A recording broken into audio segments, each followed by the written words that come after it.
I want to get into kind of like the introduction of Geto and Gojo, and I guess Shoko too. Shoko's the chain smoking 16-year-old, I guess, who becomes the Jujutsu Kaisen nurse in season one. Um, You don't know a chain smoking. You didn't know a chain smoker at 16 years old. I did. Yeah, I was like at 16. I was like, as bad as it sounds, I think every person Yeah, that at I least did. went to a public high school I did. It's knows a chain smoker at 16. yeah, it's nasty. They're probably vaping now, or they probably should quit smoking at this point. It's like 20 years later. Um, No, I don't know if they're vapors now. I would Maybe hope not. yeah, maybe in my age group, your age group, if they're vaping, that's bad. Yeah, I agree. Either way, we get introduced at the first episode. We kind of see a mission where Mei Mei and Yutahime are on a mission. They go through this curse. This curse essentially creates a domain that creates infinite space, and realizing they could probably trick. I put demon because I'm still thinking of that episode of Chainsaw Man where it was similar, the eighth floor one. Yeah. Um, so I put demon in my notes, but essentially they run in opposite directions. The curse essentially says fuck this and pretty much obliterates the building, and then we are introduced to Satoru Gojo and Suguru Geto at Shoko Iereri, high schoolers, all second year Jujutsu high students, and you know, pretty much like this is the missions that they go on. Similar to the missions that this is like the I guess the equivalent kind of like similar to the missions that Yuji, Megumi, and Nobara go on. You're now Mhm. seeing that taken in the form of Gojo and Geto in their own second year, who as they're trying to figure this out. Um, I don't think the mission is. I was gonna get a little bit into the mission. Mission's not really important. It's kind of like this essentially a setting that kind of like introduces these characters. But what are your thoughts on young Geto, young Gojo? Um, I love the the contrast and maturities between them.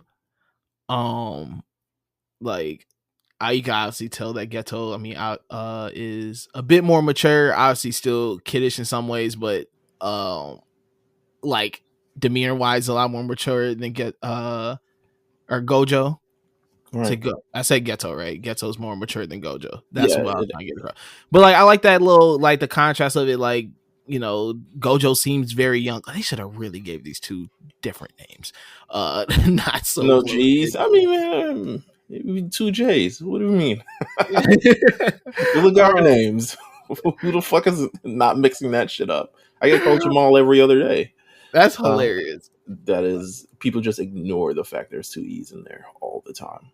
Um, But no, I love I like the contrast and maturities. I love how they're drawn. I love their kind of like I don't know, like their contrast and even styles. Like, um, you see Ghettos, and it's more kind of like lax, baggy clothes kind of ordeal. Like Gojo seems like really tall and thin, so he's a little more fitted. Like I just love these two opposing, um, you know, guys that yeah, you know in which I think plays a lot into more too like their story as Ketsu continues to find like his own motives and what really turns him against kind of the world itself and right. what the Jujutsu world is like. So to see that on so many different levels is really cool. I think that like I said, I just love the art style of it. I love this arc so much because it's not really it's not a long arc. It's something that plays a lot with though just like motives and like what drives people to do the things that they do.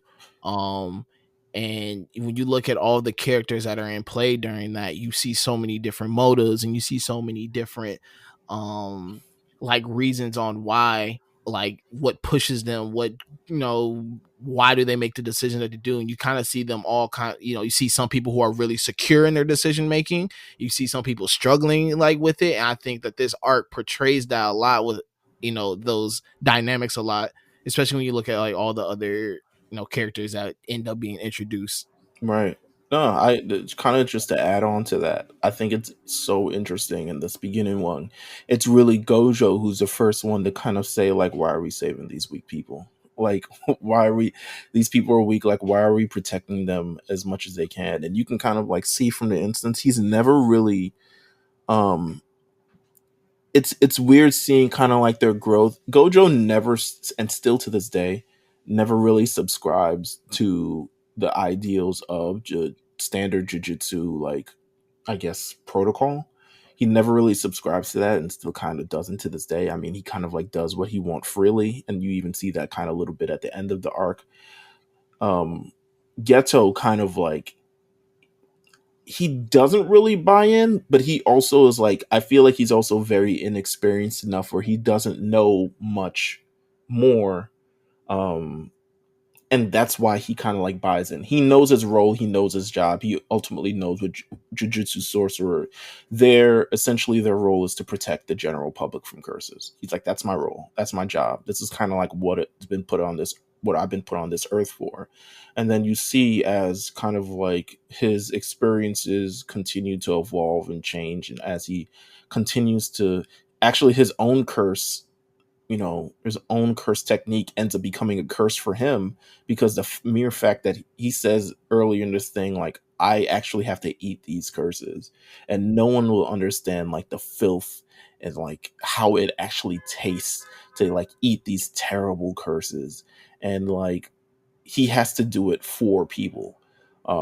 No one else takes on the burden but him. So it's interesting to see kind of like where they start and where they kind of end up. Um, as we go ahead, do you have something else? Oh no, let's keep Okay. going. Nah, as we kind of like transition now, so we transition to the actual mission itself once they get kind of back and they have a mission. Masamichi, who eventually becomes the principal of Jujutsu High. Um, First of all, Dark Caesar Machimichi is Oh yeah, bro. Listen, the lineup was crazy. that's The not lineup was so crisp. it's That like was ridiculously. It was man. DreamCon. How much you think he played? How much you think he paid for that lineup? Uh 80 buck for sure. Um 2006. He's paying $80 for the lineup. He had to. No, it was probably spray painted on. It looks like Ludacris from the Release Therapy album cover. Oh, it does. Isn't that when he had the double sideburns? Yeah, that hairline doesn't look real at all. Wow, that's an actual 2006 reference. Good shout out to me. Whoa, Shout out to you. I feel like I should get double points for that. That's a 2006 ass album. Um, but nonetheless, he says, "Okay, we have a mission now. This is a super important mission, and it's the mission that comes at the request of Master Tengen." Now, this is the first time. I don't know. This isn't really the first time we hear about Master Tengen. I'm pretty sure he's brought up in season one, but I think very loosely though, like a yeah, very like. he's mentioned in episode 18, which, hey, however, this is kind of like the first time we're really introduced to him and kind of like what the role he has. So Tengen is his curse technique is he's immortal. However, that doesn't mean he doesn't age. Here's where this kind of like comes into play. He continues to need a vessel. All right, I actually wrote this down. Um, so to kind of like he has the barrier that protects everything at Jujutsu High and kind of like protects people from seeing curses and kind of like Jujutsu High from being attacked and all this other stuff like that. However, every 500 years he has to find his compatible plasma vessel, so he can reset his technique to avoid kind of like evolution. And the fear is once he eventually evolves, he may become unstable. He may not become the peace loving thing that you actually need. He may actually kind of become more of a detriment to jujutsu society. So every 500 years, he takes on this plasma star vessel. They assimilate to himself, and he's able to take on the appearance of them. And his immortality thing resets, and he's able to continue to do what he kind of does forever. So now, what their mission is to one recover the star plasma vessel, who they have pretty much determined her name is Rico, and then erase her. So Yeah, I mean, but however, two groups are after them. Of course, this is like Rush Hour 2. Um, two groups are after them. One is the Q, who is, to be honest with you, you don't really need to know much about them. They get handed Oh, they pretty get much their ass handed to them very, immediately. very quickly. Yeah, and then the other is the Time Vessel Association, who doesn't really, they don't really have curses, so they're not really like a big a threat as Q. However, um, they do have money, which essentially leads them to where we get to now. Um, I thought it was a nice little tidbit in the show. There was Shoko trying to kind of explain to them what reverse curse technique is and how to use it. I thought it's funny based on current events in the manga. Um, Yeah, but we meet Rico, kind of aggressive, the student who's like kind of, she really kind of like wants to do her own thing. She knows she's a star plasma vessel. She's like, listen, I'm excited because I get to become Tengen, but realistically, like Tengen gets to become me. You know what I'm saying? Like it's not really like, I become Tengen. He's really becoming me. I feel like it's real New York shit. Um, but it's which, and we learn later that is all this confidence is a front. yeah, essentially. Um, Tengen says essentially the order is like, listen, fulfill all her requests before she's assimilated. She just wants to live her life as a normal girl for a little bit longer. She's lost her family, all this other shit that comes into play. She kind of just wants to live her life as a normal girl. Um, and then we're introduced to Toji. That's crazy. It's like livestock. She's like free range. It's like she's like free Yeah, range I livestock. She's mean, like, I'm listen, let her interested. roam around before we slaughter her. Let Yeah, her roam around. Let her live a good life. but I'm also interested, like, how does one become a plasma star vessel? Maybe this is something I could look up actually. Star plasma vessel. It actually doesn't say. The page just leads to Rico. And Shout out to that. She is the wonder if one they and have only. auditions. Uh, I feel like you gotta. Actually, I don't fucking I had know. to assimilate to a person and take on your body and everything to live another They 500 take on years. your body because we see what. I don't think we I would see only want the Tengen. highest of the high though. Like I want people who are talented, maybe got a special skill. I don't really think that matters. I think you just need to I, have like I a do. I do. good body, very healthy. That's what I'm You saying. You know, take somebody that like eat McDonald's every day and kind I don't of really think it's like treat their body like LeBron. shit. I Like, would. I would like, be like, give me the. Tengen's not asking for LeBron to I become. would if I was thinking, I would. Don't get me wrong, but you know, bro. I promise you, if I had a simulator, so I had to take on somebody's whole everything to continue to live. I'm only choosing the finest of the. I'm only mm, choosing quality people, interesting. I feel you. I feel you. like But someone that knows like 5 languages. You Tengen know, doesn't really do anything. He's just there to. biochemist. He's just there. Tengen's just there to like maintain the barriers. That's his job. Like for real, for real. You don't think that takes energy level? Once again, food is Yeah, fuel, bro. yeah, but you don't really need LeBron to do that. You don't need Yeah, Steph Curry. You don't need I Oprah. would. I'll be taking. Listen, You be interested. America's beloved would be getting slaughtered off every 500 years. Who's the most? Um. Anyway, we're introduced to Toji Fushiguro. Thoughts on Toji? This is the guy who I've been pretty much. This is who the first person where I was like, we were covering Jujutsu Kaisen in season one. I believe Carlos was on the episode. And they were like, "Yo, this nigga, this is the guy. Like, this is the guy." Oh no, Toji's really that guy, bro. Toji I don't think Fushiguro. niggas understand that he does all this in a pair of slip-on Vans. Like this nigga is really him. Um, Toji Fushiguro is a pretty much a the sorcerer killer That's is what they what he'll call him. they He call him. catches them sorcerer bodies. He's really a Zenin, but doesn't take on the Zenin name because he's like, "F them. I'm taking on my wife's name," which is kind of badass in itself. Um, he is he is the father of Megumi Fushiguro. If you have not really ascertained that as of right now, but he doesn't really like associate. He's not a good father, but it really, I mean, anime You kind of you like need one. You always need a bad dad. Um, he's super strong. He has no curse technique. He doesn't actually have curses. He has pretty much heavenly, what is it called? Heavenly restriction. I think so. Yes. Um, Essentially, where he's a superhuman. yeah, essentially he's superhuman and he can he can see curses and all this other shit like that, but he can't actually like be a curse. Um, but essentially, Toji is a bad bitch. With that said, there's a lot of things that go on from here. I mean, once we're introduced to kind of like Toji, the plot really begins to move forward. We see essentially Geto and Gojo. They're fending off. They have Rico, and she's trying to go to school and live a normal life, but essentially they have to fend off Q. They have to fend off everyone that kind of gets in their way. And Toji himself isn't really as um, he isn't as was opposite of apprehensive. He isn't really assertive and necessarily jumping forward to stop Gojo because he's like, yo, this Gojo, he has not only has limited lists, but he has 6 eyes. And what does that mean? Not fully sure as of yet. But he is part of the Gojo clan, which is apparently a thing. There is a video, honestly, there's a video on YouTube. Shout out to Turtle Cork, who's been on this podcast before. He goes as in depth as you can go on the Gojo clan, which is nuts because I could.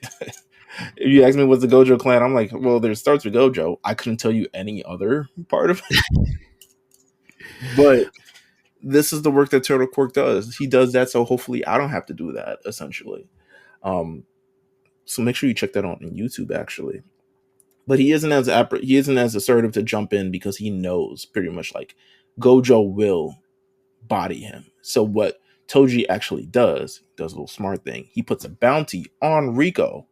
So all these curses essentially come and try to attack them, or like people who are trying to get the bounty himself go and attack Gojo in terms of getting Rico to kind of wear Gojo down, or at least put down his guard a little bit. Before he can kind of slide in. So you know what? He's cerebral. He's like, he's a No, he's a tactician, man. Toji could be a Batman villain. he could. He I gonna didn't. fuck around and I be a feel. Batman I don't. I villain. wouldn't want him to die to Batman's hands. I feel like he's too cool for that. But like, yeah, he could be. Who's whooping? I Um, don't know. I don't think Batman could whoop Toji's ass like that. You saw what Bane mm, did to fucking Batman. this is true. This is true. I don't know. I guess does Batman have heavenly restriction? No, Batman's a regular nigga like me and you. He just got armor. Does he? He's not like super strong. He's not. He doesn't have. he got everyday people, man. He's Damn. He doesn't have heavenly restriction. Oh, what a bro. fucking lame. Batman, Um, Batman, a regular dude, bro. He got the same problems as us. does Superman have heavenly restriction? Nah, Superman's an alien. Okay. All right. Well, listen. Hey, I mean, I tried DC. With that said, um, Heavily restriction. Can we name the episode that? I feel like X Put and Tim put are that gonna one be. in the episode notes.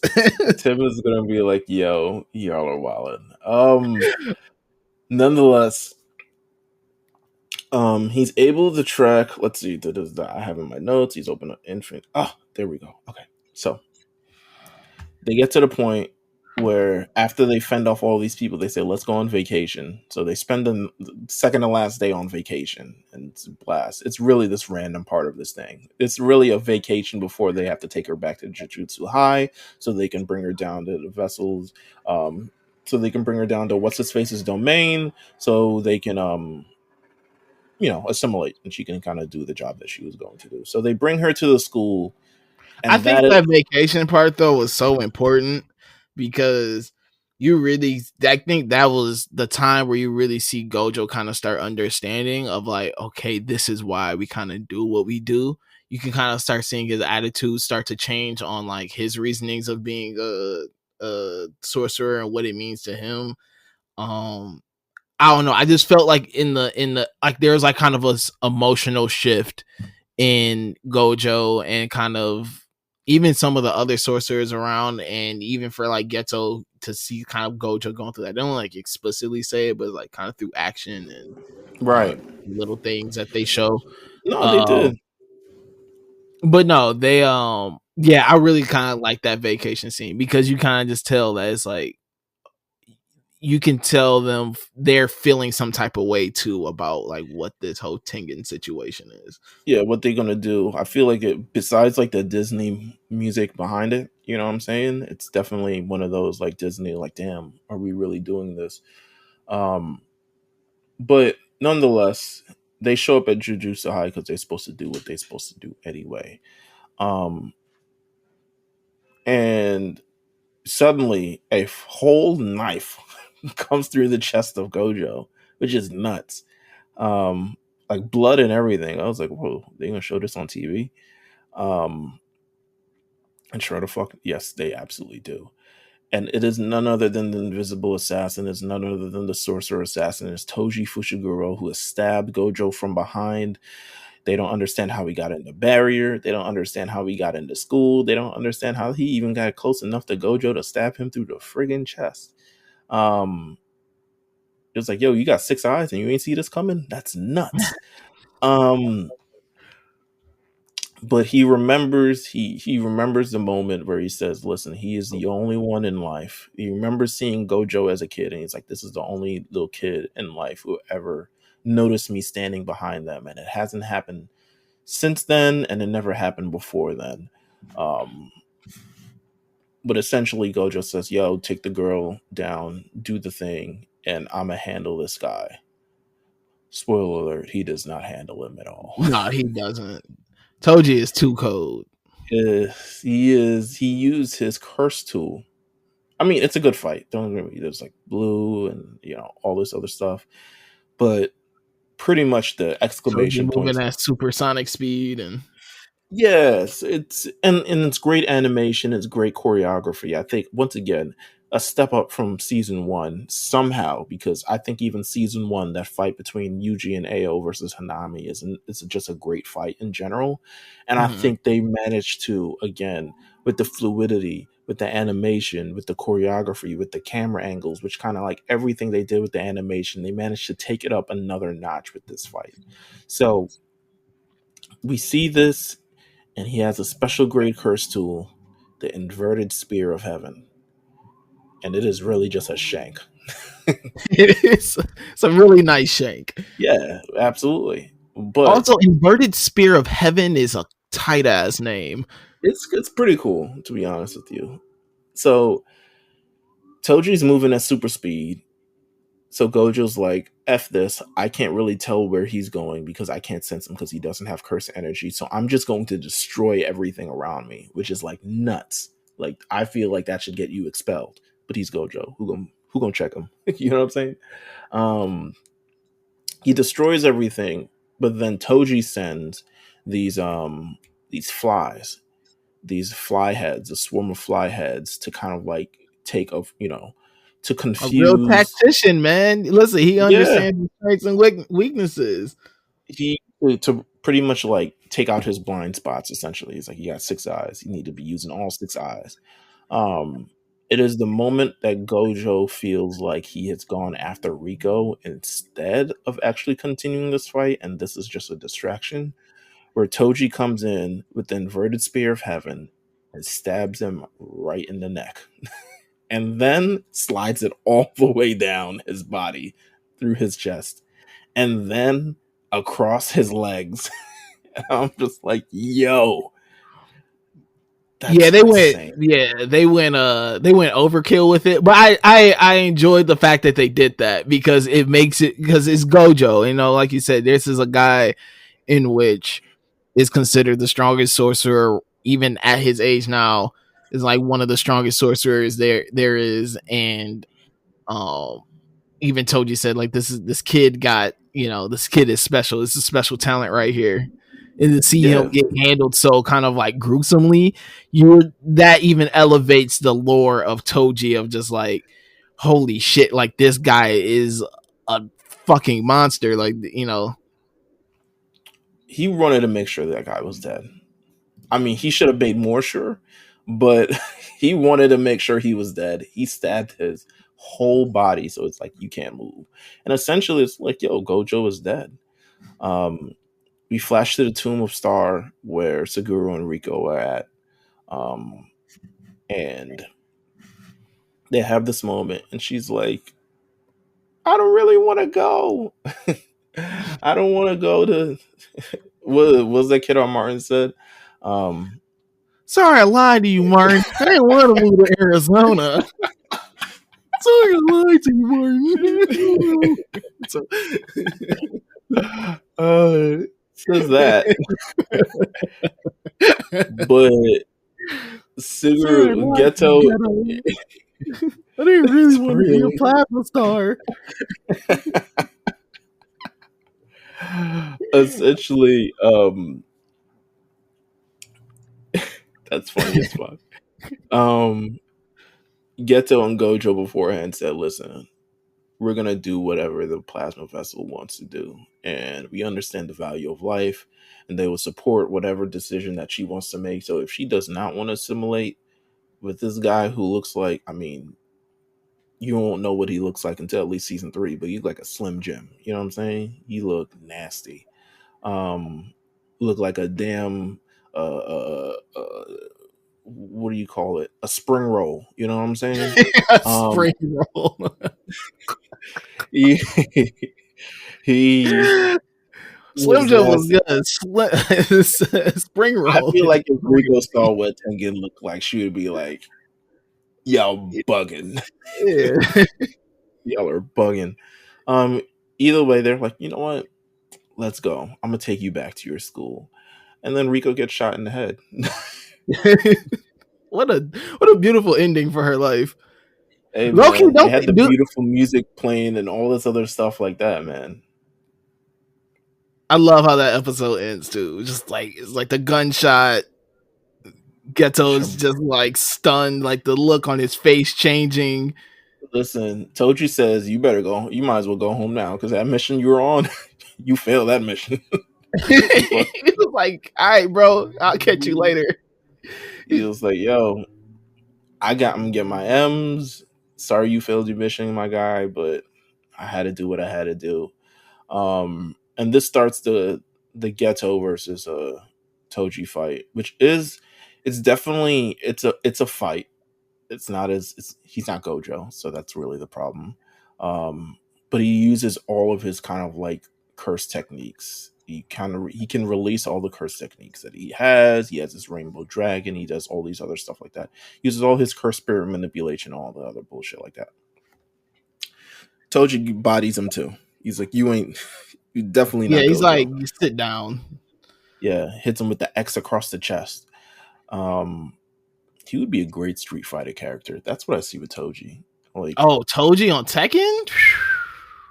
boy, come on now. Don't Well, put they him are on Jump releasing that Force. Jujutsu Kaisen fighting game, aren't they? Are they? Uh, well, let's That would be holla at tight. AJ after this.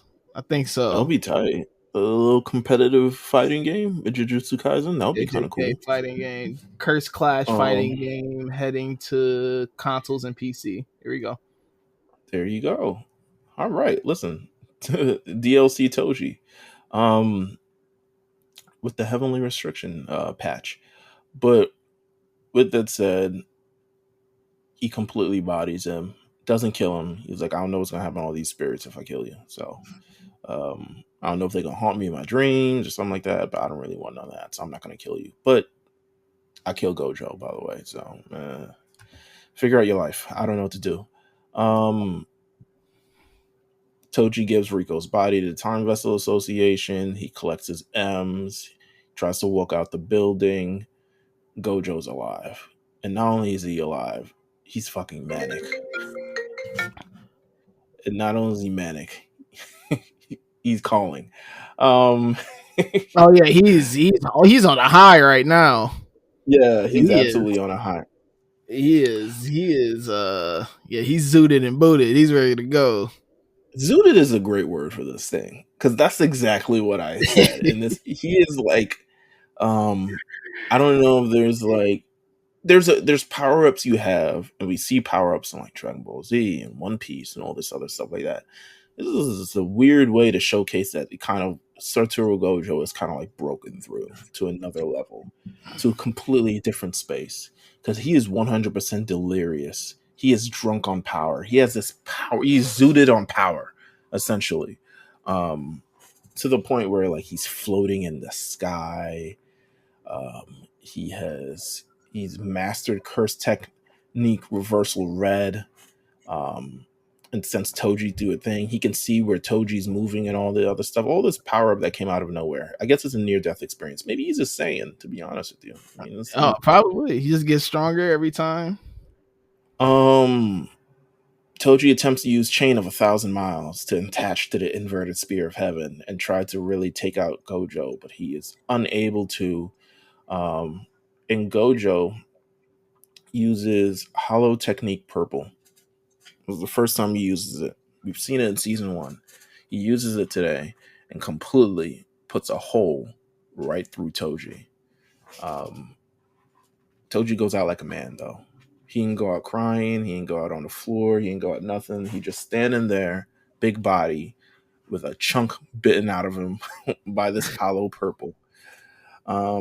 And his final words is, "My son is out there somewhere.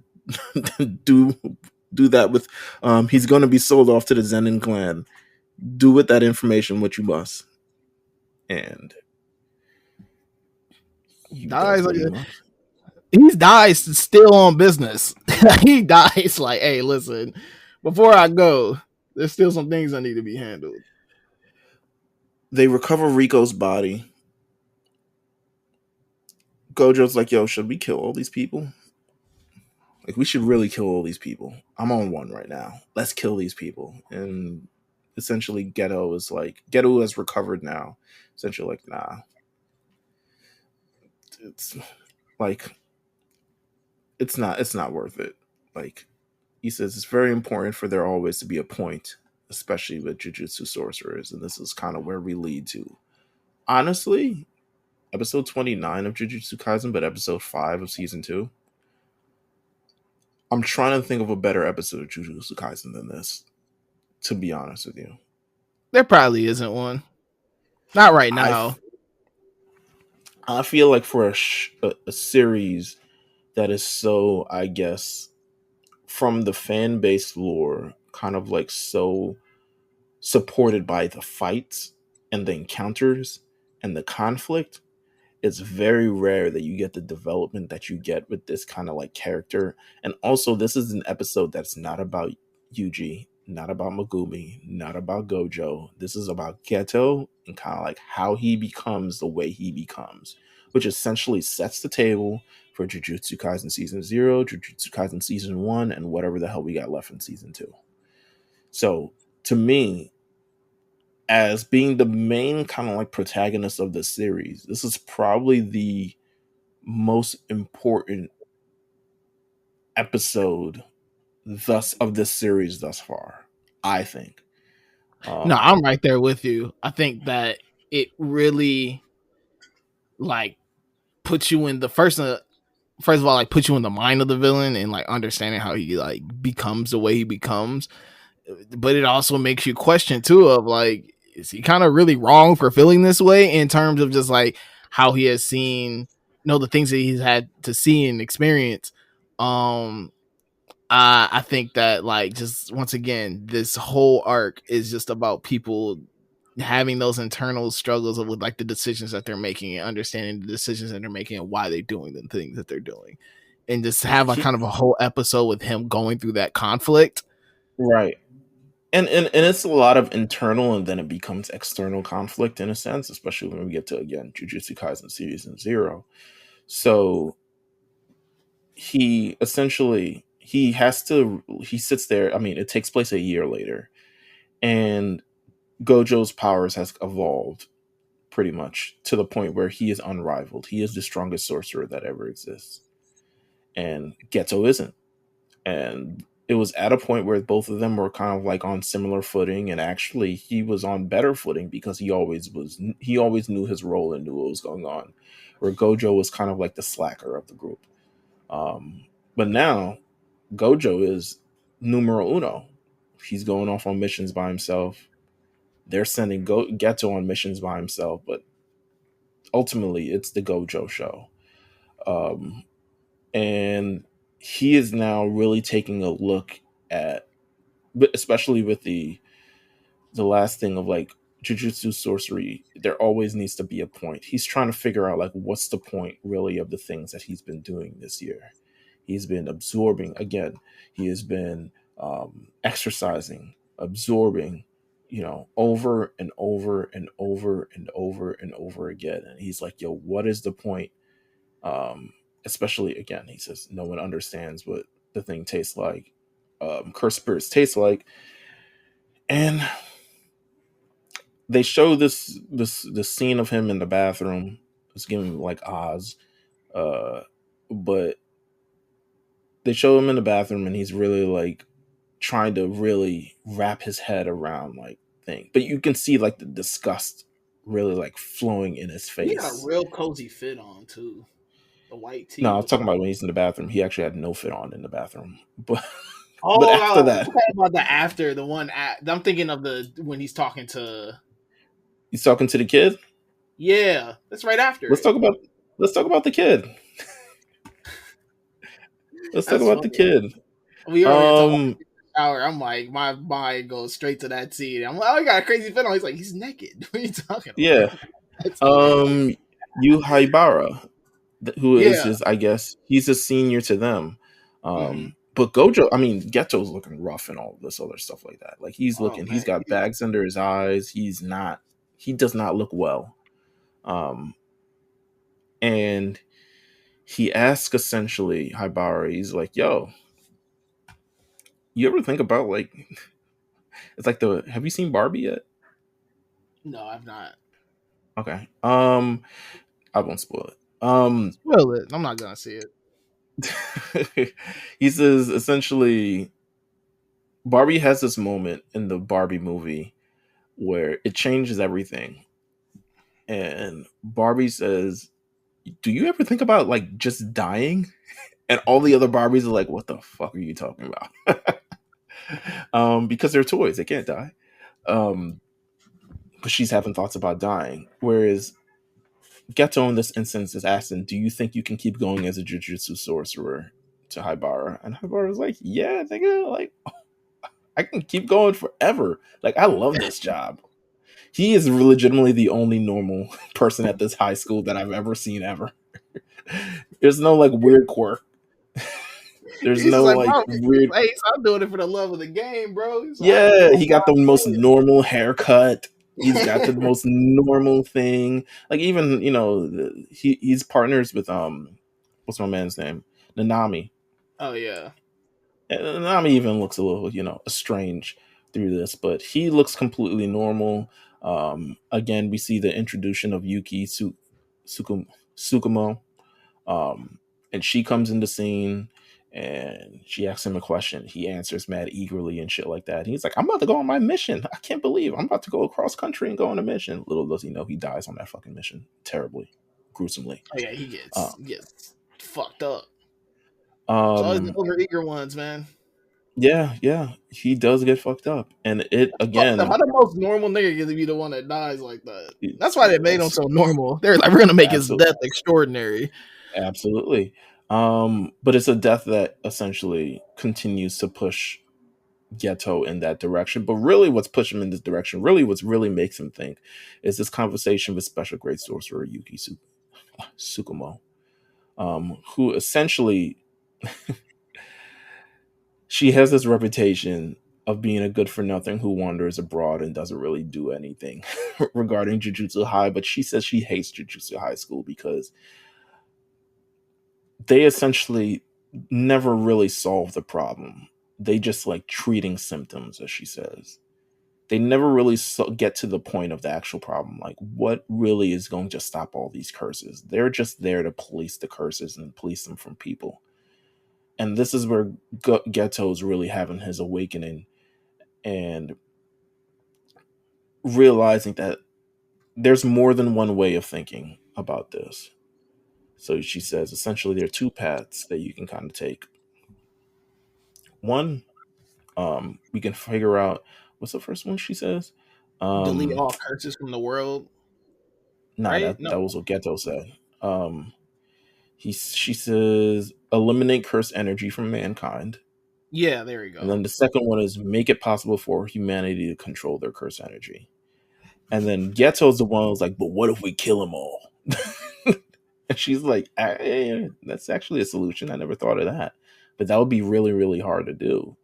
Um, but he thinks about it for the first time, and he kind of like really thinks about his place in the school and place in the universe and kind of like what he's really serving. Is he really serving a great purpose? And he goes on this mission, and essentially they've trapped these two girls who have cursed energy. They say that they're devils and all this other stuff like that. And the people are like, we should have killed you two when you were babies and all this other stuff. They treat him like Naruto. Um, but he sits there and he's like, I know what I have to do now. And he says, can we step outside for a moment? And he kills the entire village in the name of these two girls. And it's from there on, he's at the point of no return. And I think the entire episode is him hinging and getting to and pushing towards that point. And he finally steps over that point and he reaches the point of no return where he kills everyone in the village and he is no longer. You see the button from the Jujutsu High thing drop, and he is no longer a student at Jujutsu High. He is now a cursed, I guess, cursed sorcerer. He's supposed to Yeah, be, he's I supposed to be guess so. sentenced to death. And the next scene we get is Gojo essentially being completely shocked. He's like, "Yo, what? Huh? Ghetto? That's nuts. He was the most normal out of all of us." Um, Ghetto killed his parents. Ghetto killed everyone else, and now he's living his life as a murderer. Um, And really cozy fits. Once again, the all black sweatsuit is like just nice and baggy. Like, I like how they find him in the street and no one's like screaming or no one's like, "Yo, arrest! We need to apprehend you immediately." They're just like, because it's the chain smoking girl, because she's worried mhm. about her sake, and she's just like, "Let me call Ghetto. Yo, Gojo, he's over here." Um, He was like, and "Hey, it's listen, this is above my pay grade. I ain't trying to tussle with this nigga." right. Um, and I think before Jujutsu Kaisen Zero, this is the last time that Geto and Gojo see one another, and you see how their ideals have changed, and you see these like Gojo's truly trying to figure out the point of why we're killing everyone, and he's like, essentially, you can't kill everyone. You know that's impossible. And Geto's like, if I were you, it would be possible. Like you're saying this, you're not you're Gojo. Like you're the all powerful, and you knew if I had the powers that you had, I would be able to kill everyone too. Um, so like, let's be real. He says BFFR. Um, and yeah, it it's sad. It's sad in this moment. Gojo's lost his best friend in this situation. Um, and Ghetto's completely transformed into who he becomes. You know, he takes over the star plasma thing. He oh, and then at the end of the episode, Gojo finds Megumi and his sister and essentially takes them to become however they become in the future. But it's the ideals that they have now. Now they have completely separate ideals, and now they're, I guess, opposing forces. And to me, it's wild now because we fast forward to Jujutsu Kaisen season 0, and the end of that, which is Gojo eventually does kill Geto. So that takes place before everyone else. So it's kind of like now, like, what the fuck is, who the hell is this guy? That's the question I asked at the beginning of this. Is like essentially who are we watching? Who are Mhm. we watching walk around now? in this husk of a body, considering that Gojo has already killed Geto. Mm. And I guess we find that out in the second half of the season. Well, second half, the rest of the season.